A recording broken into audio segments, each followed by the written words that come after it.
pahimmassa tapauksessa niiden 6 pipetin päälle ja jälki on rumaa. Sen voi taata.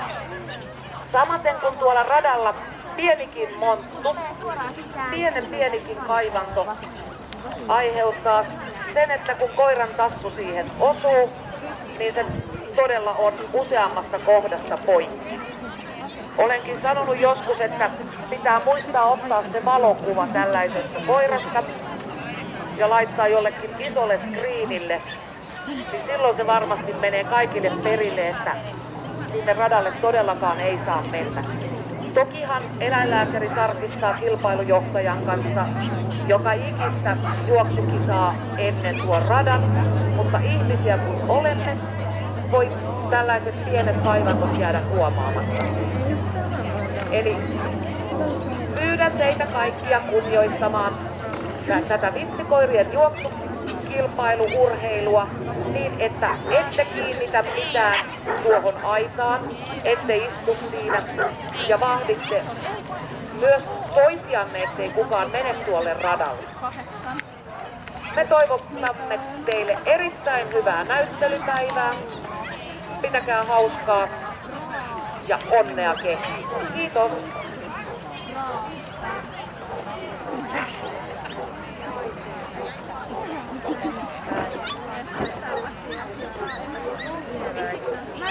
Kun mä olin katsonut olevina niin, Sinalainen. hän sai tuolla mieltä, että mä käppäilin, niin mä kiersin lukotuolin tuolta hirveelle.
Kova, kun se voitti valion.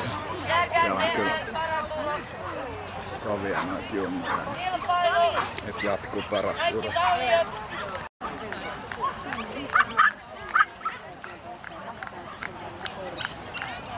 Kyllä tässä tulee vastaava. Siellä on just tällä limpparipaikalla. Vartaan katsoa, mistä käy. Aurinkovoiteita, jos vaan jollain tuttavalla löytyy. Ja koirat pidätte tietenkin varjossa ja muistatte antaa tarpeeksi vettä. Sitten kun teillä on oma kehänne ohi. Teillä on aikaa kierrellä täällä kaikissa myyntipisteissä. Eli pääsponsorimme Royal Canin tarjoaa ison ruokasäkin ostajille näyttelytuolin bonuksena. Eli nyt kun kesän näyttelysesonkin on alkamassa, niin mikä onkaan ihanampaa, kun ottaa oma näyttelytuoli mukaan, saa aina varman paikan. Ja kaikki ruuat ovat tänään Royal Caninilla miinus 20%. Ja sitten starterruoka 3-4 kiloa plus 6 mustia 19 €. Roidanilta löytyy kaikenlaista maan ja taivaan väliltä, mitä koirille voi kuvitella tarvitsevan. Tailtekilta karvaisia makualustoja, yksi kappale 20 € ja 50 koolla. Elisiita myy kaikenlaista ihanaa koiratarviketta, koristetta, gobeliinityynyt alennuksessa esimerkiksi ja paljon muitakin alennuksia. Gaios myy Nina Ottossonin Dog Treat Day aktivointileluja koirille. Release-standilta löytyy isot valikoimat kuivattuja koiran herkkuja. Käheryshuollosta laadukkaita rimmaustaksia ja kaikkea muuta turkinhoidon.